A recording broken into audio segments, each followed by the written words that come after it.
మా క్యానే చెప్తున్నాడు, సార్ ఇక అది కార్ఖానా నుంచి వాపసు రాదు, తూకానికి అమ్మాల్సిందే, దాని పని అయిపోయింది, అణుం చెడ్డది అని చెప్పి.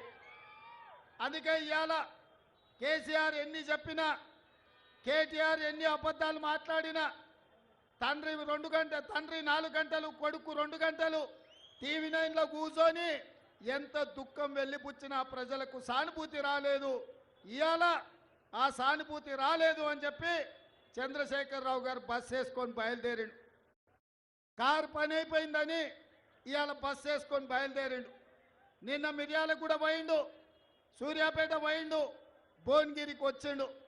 ఇవాళ ఆయన యాత్ర చూస్తుంటే 100 ఎలుకలు తిన్న పిల్లంట తీర్థయాత్రలకు పోయి వచ్చిందంట, నా పాపాలన్నీ మన్నించు అని.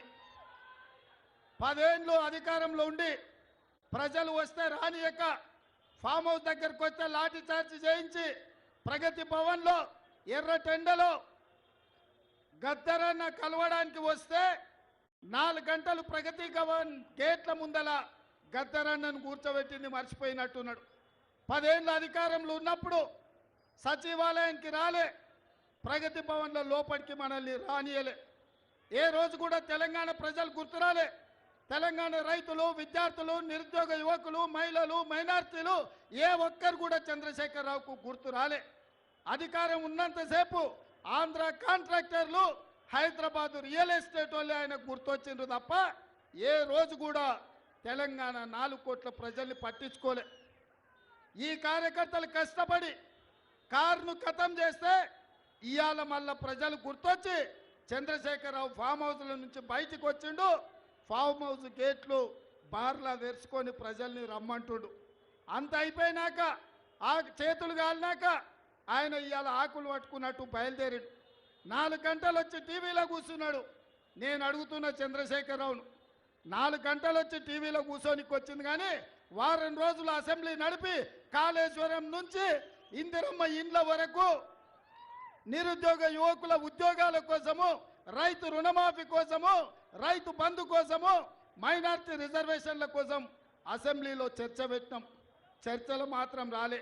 ఎందుకంటే చర్చలకు వస్తే ఎదురుగా కాంగ్రెస్ వాళ్ళు ఉంటారు, రేవంత్ రెడ్డి ఉంటారు, అడుగుతారు, కడుగుతారు, అంగిప్పి 4 దంచుతారని అసెంబ్లీకి రాలే. ఇక ఆయన పోయిన టీవీలో అడిగేటోడు ఆళ్ళోడే, చూపించేటోడు ఆడోళ్ళే, మొత్తం వాళ్ళే. చూపించుకోనికే టీవీ ఉంది, రాసుకోనికే పేపర్ ఉందని నోటికొచ్చింది 4 గంటలు కూర్చొని మాట్లాడి. మీరెవరైనా నమ్మినరా? ఎవరైనా నమ్మిరా? చంద్రశేఖరరావు నువ్వు నమ్మేటోడు 4 కోట్ల తెలంగాణ ప్రజలలో ఎవరు లేరు.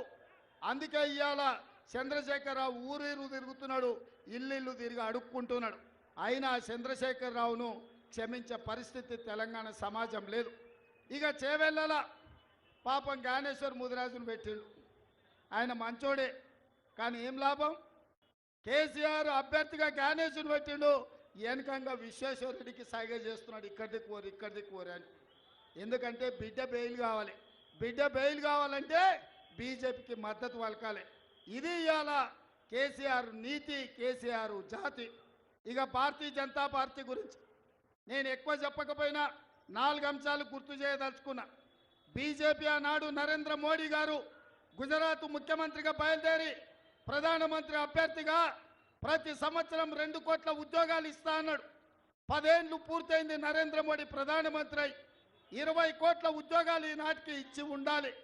కానీ పార్లమెంటులో నేను అడిగిన ప్రశ్నకే 7,21,681 ఉద్యోగాలు ఇచ్చిన అన్నాడు. చెప్పింది 20 కోట్లు, ఇచ్చింది 7 లక్షల చిల్లర. ఇదే కాదు, రైతుల ఆదాయాన్ని 2 చేస్తా అన్నాడు 2022 లోపల. రైతుల ఆదాయం పెంచుతా అన్న నరేంద్ర మోడీ రైతు వ్యతిరేక నల్ల చట్టాలు తీసుకొచ్చి ఈ దేశంలో రైతుల బతుకులను అదాని, అంబానీ, అమెజాన్లకు తాకట్టు పెట్టి రైతులను శాశ్వతంగా బానిసలను చేయాలని చూసిండు. అందుకే హర్యానా, పంజాబ్, రాజస్థాన్, మధ్యప్రదేశ్, బీహార్ నుంచి రైతులు లక్షలాది మంది ఢిల్లీకి వచ్చి 16 నెలలు నరేంద్ర మోడీ మీద యుద్ధం చేసిండ్రు. నరేంద్ర మోడీ మెడలు వంచి రైతు వ్యతిరేక నల్ల చట్టాలు నరేంద్ర మోడీ ఉపసంహరించుకొని ఈ దేశంలో రైతులకు క్షమాపణ చెప్పిండు నరేంద్ర మోడీ గారు. ఇదే కాదు, స్విస్ బ్యాంకులో లక్షల కోట్ల రూపాయల నల్లధనం ఉంది. ఆ నల్లధనం తెచ్చి ప్రతి పేదవాడి ఖాతాలో 15 లక్షల రూపాయలు వేస్తా అన్నాడు. 10 ఏళ్ళు అయిపోయింది. నేను అడుగుతున్న ఇక్కడ ఉన్న మిత్రుల్ని, 40 కోట్ల ఖాతాలు తెరిచినా అన్నాడు జన్ధన్ ఖాతా. మీ ఖాతాలో ఎవరికైనా పడ్డాయా పైసలు? 15 లక్షలు పడ్డాయా? 15,000 పడ్డాయా? 1500 పడ్డాయా? 15 పైసలన్న పడ్డాయా? 10 ఏళ్ళైనా 15 పైసలు కూడా మన ఖాతాలలో వేయలే. ఇవాళ నరేంద్ర మోడీ గారు ఎట్లా మన ఓట్లు అడుగుతారని నేను అడుగుతున్నా.